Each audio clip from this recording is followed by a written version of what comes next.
What's up, everyone? It is Michelle Alexandria coming at you with another video.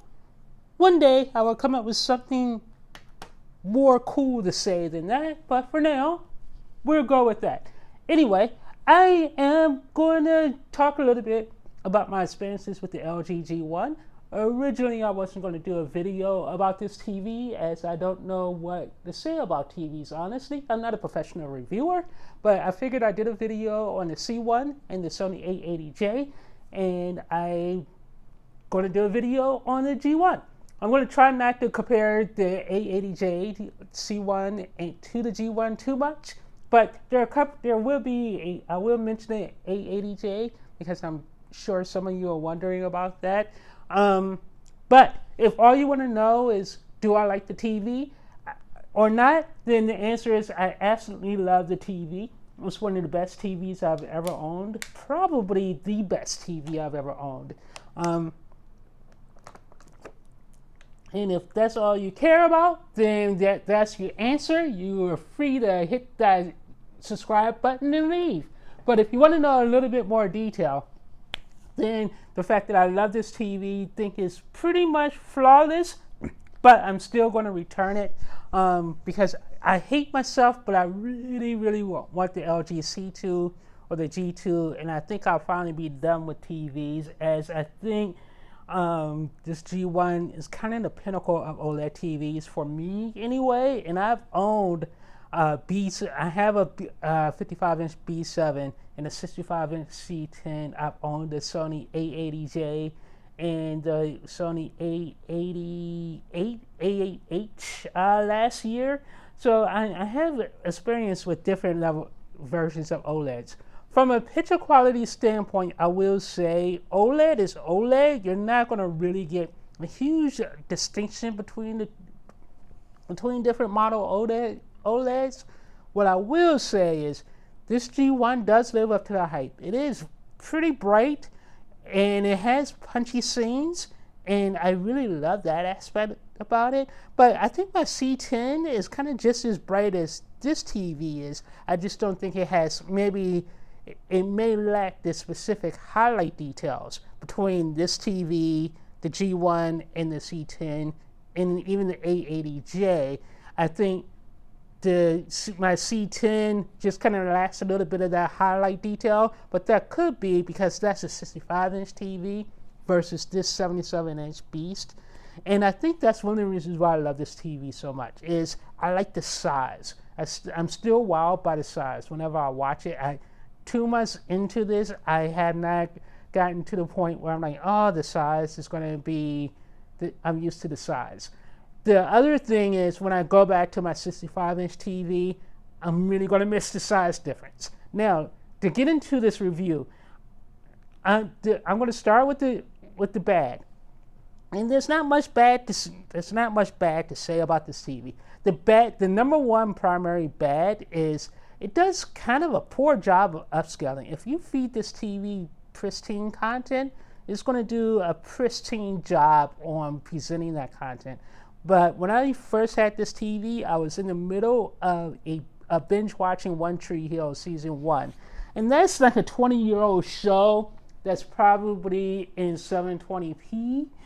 And when I was watching, I was like, wow, this TV kind of sucks. It's kind of bad. I don't understand what's going on here. It's a $4,000 TV. I expected a lot more crispy goodness, and I wasn't getting that. Then I would realize, hey, I'm watching kind of older content, and honestly, upscaling is overrated in some ways, in other ways it's not, because if you're feeding a TV kind of poor content, it's just going to deliver kind of poor content, whether it's the Sony A80J or this TV.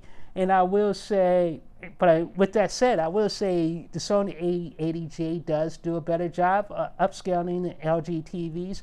It's not hugely different, but it is different, and it is better. It's just not different to the point where it's worth getting a Sony TV over LG TV if you're getting it just for upscaling.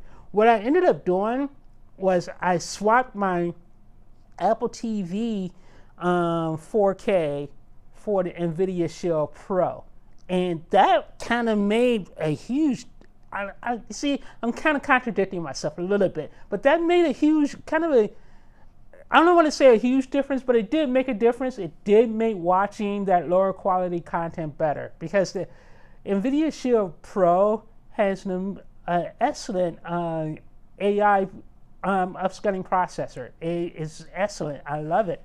And it really did enhance my viewing experience. The problem is there are a couple of business apps that I need that are on on the Apple TV, so that's why I primarily use that box as opposed to my NVIDIA Shield Pro. But if I'm watching regular content like YouTube TV or anything else, I try to use remember to use my NVIDIA Shield Pro, because it does make the upscaling on this TV a lot better.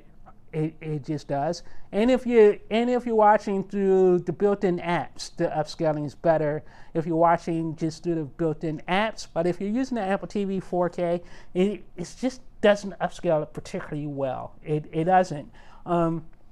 So with that said, upscaling would be kind of like my main drawback to this TV, especially if you're using an Apple TV 4K device like I do. The other issue with this TV is it developed this huge vertical black band right in almost the center of the screen that you kind of can't see once you see it.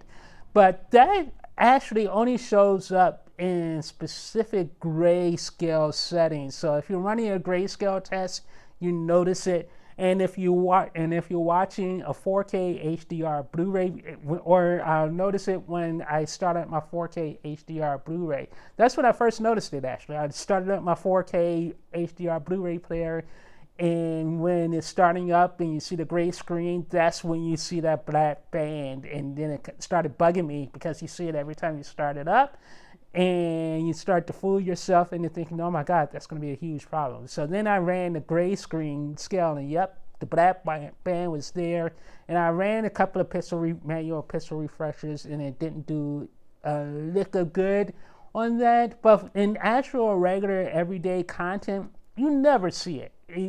I mean, if you think about it, not much content is going to be that specific gray, that specific level of gray, and that's a good thing. So you don't see the black band. I didn't see the black band in actual content, and that's the thing about OLED TVs. Everyone always complains about banding and it bands, and I've owned numerous OLED TVs, and I've never had a problem with banding, because I don't run grayscale tests, so I don't go looking for trouble most of the time. Trouble finds me. So those are my main two issues with this TV. Now on to why this TV is so good. This TV has been flawless. My C1 and especially the Sony 880J, those were buggy messes.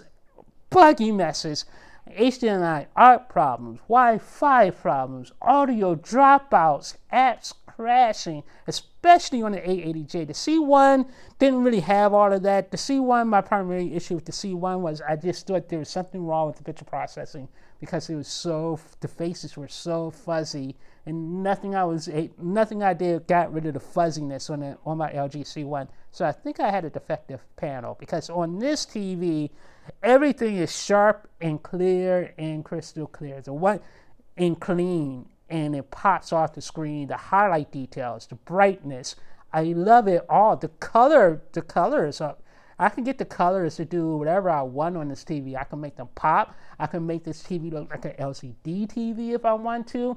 The settings, that's the other thing I love about this TV. If you understand how the settings work, you have so much power and control over how you want your picture. A lot more power and control than you do on Sony TVs, I think.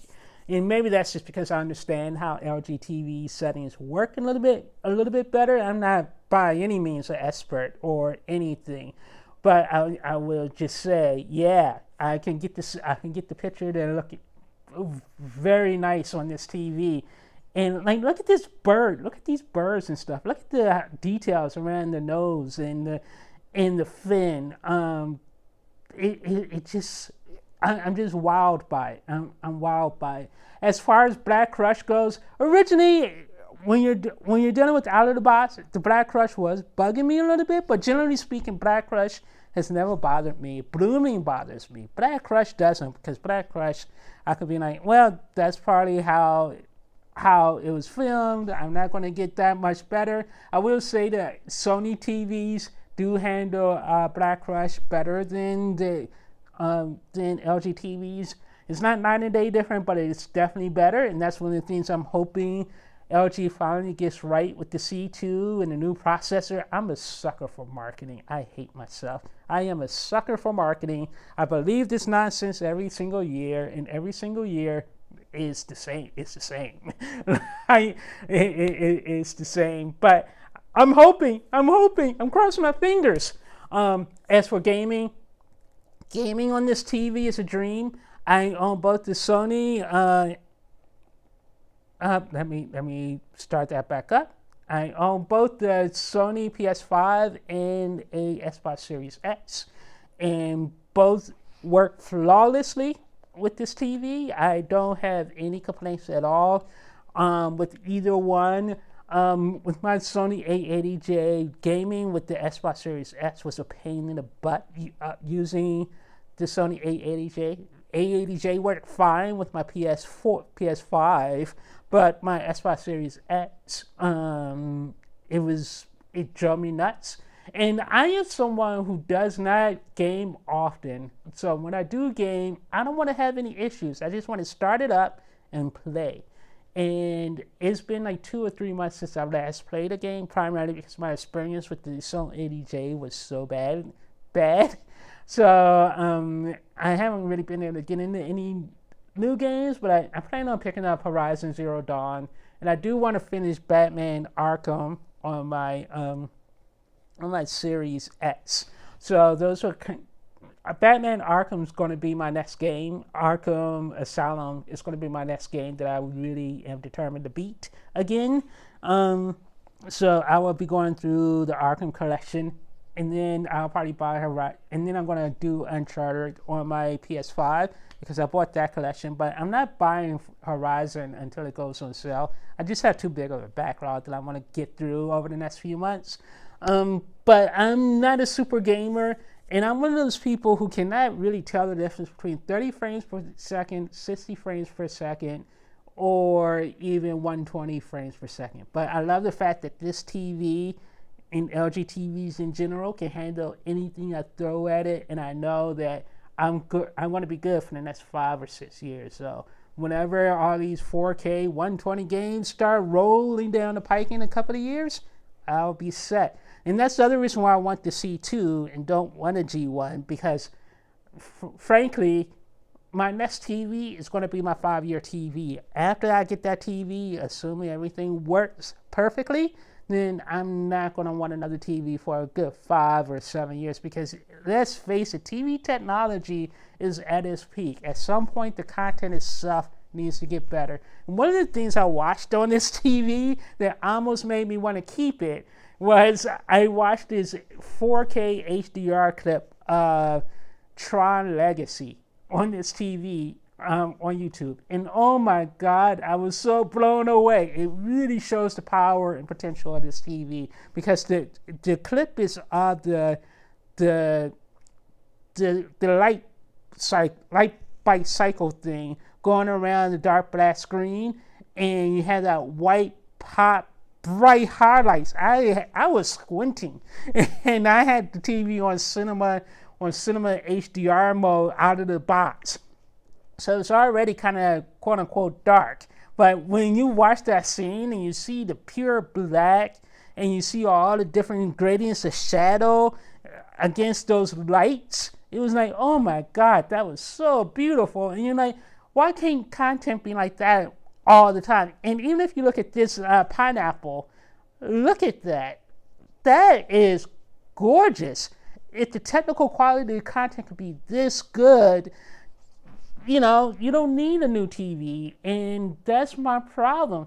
Like, while I love this TV, I don't watch content that's like this pristine most of the time. Most of the time, it justifies a $4,000 TV. Most of the time, I'm doing things like binging Hogan's Heroes, or I'm binging stupid stuff like Hogan's Heroes, One Tree Hill, the X-Files, or 24, or I'm watching a live Dateline or Discovery Plus or YouTube TV. And YouTube TV is horrible. I need to actually switch over to Hulu Live or something, because the streaming quality of YouTube TV is just terrible. And if you watch a lot of things like YouTube TV, I'm not convinced that this TV is one you should get because the upscaling isn't as great as it should be for a $4,000 TV. That's the other reason why I want the C2, because they're promising the new chip finally fixes the upscaling of LG TVs, and I'm hoping that's true. It probably isn't, but again, I have my NVIDIA Shield Pro, which will fix a lot of those issues for me. So yeah, as far as the interface goes, I still don't like the new WebOS. But the one thing I've always loved about LG TVs is this: the remote. See, I love the remote. It fits nicely in my hand. It's ergonomically sound. I hate those flat remotes like the Sony remote. To me, the best TV remotes are Samsung's remote. I've always loved that one remote from Samsung, which I know a lot of people complain about. I don't know why. It's a great remote. Fits perfectly in your hand. It's ergonomically sound. But I also really love the LG remote. And one of the reasons why I love this remote is I love these number keys. They're 9 number keys plus 0. And the great thing about it is, you could program all of these keys are programmable. So if I wanted to, I could hit the number 4 button and it would program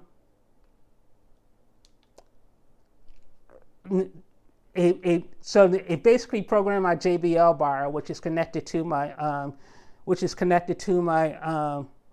which my 4K player is running through my soundbar. Now, I also have YouTube programmed to 1. Now, the reason why I'm telling you this is, once you properly set all your hotkeys, you never actually have to even see. You never need to see this nonsense. You never have to see this horrible UI. And actually, the UI has grown on me a little bit, but you never have to see WebOS 21 or whatever they call this. You never have to see this. Now all you have to do is click and navigate using your hotkeys. So now I'm going to press 1, and you see that it went straight to my YouTube ad. I press 4. Up. Let me hold down 4. Oops. I did the wrong thing there, because I think I accidentally. There it is. So now it's going back, and I'm sorry, I have to take a sip of water. And you see now it's going back to, oh crap, let me pause that. Now it's going back, it went straight back to my Blu-ray player that I set. So if you properly set your hotkeys, then you never ever have to interface with. You never ever have to use this mess. So yeah, for all of those reasons, I really do love this TV, and I'm really looking forward to getting the C2 or the G2. More than likely, if the G2 is under $5,000, that's what I'm going to end up going with, is the G2, and that will be my forever TV, or at least my forever TV. If 6 years is only like counts as forever, and when you're my age, that may well be the case. I hope not, but who knows? So anyway, I hope you like this video. And if you have any questions, let me know. I may answer. I may be able to answer them. But again, I'm not I'm not a TV reviewer. I'm just like you guys, just someone trying to find a TV that I like that's reasonably priced. Although $4,000 is not a reasonable price at all. But I'm a TV reviewer, and I review movies and entertainment and TV. So I want to have the best of the best of the best. If I wasn't a TV reviewer, I could probably get something cheaper. And the problem is, while I'm really tired of OLEDs, and this Sony S95K really kind of appeals to me because it's going to be something different. I just don't like Sony anymore. I don't like Sony as a company, as a brand, or anything. But also, I don't like LCD TVs because you always run that risk of blooming, and blooming is something that I just can't cotton to, especially since I'm someone who watches stuff with subtitles on all the time, and that's when blooming really becomes the issue. With the OLED, I know what I'm going to get whenever I turn on TV. I know I'm not going to get blooming. I know I'm not going to get any issues when I turn on an OLED TV, as opposed to with the LCD TV. It's really dependent upon what you're watching. So I could go a week and everything's like perfection, and then I'll watch something with letter bars and subtitles, and it's a dark movie or something, and next thing I know, I can't use that TV. So anyway, this has been a long video. I wasn't expecting it to be this long, but I hope I covered everything possible. Oh, motion on this TV is great. That's it. So anyway, talk to you guys later. Oh, motion and audio on the audio speakers on this TV are so much better than the Sony A80J. I was so surprised by that. I was playing around with the built-in audio speakers on this TV, and it blows away the Sony A80J. It does. I was so surprised by that. So anyway, talk to you guys later. Bye.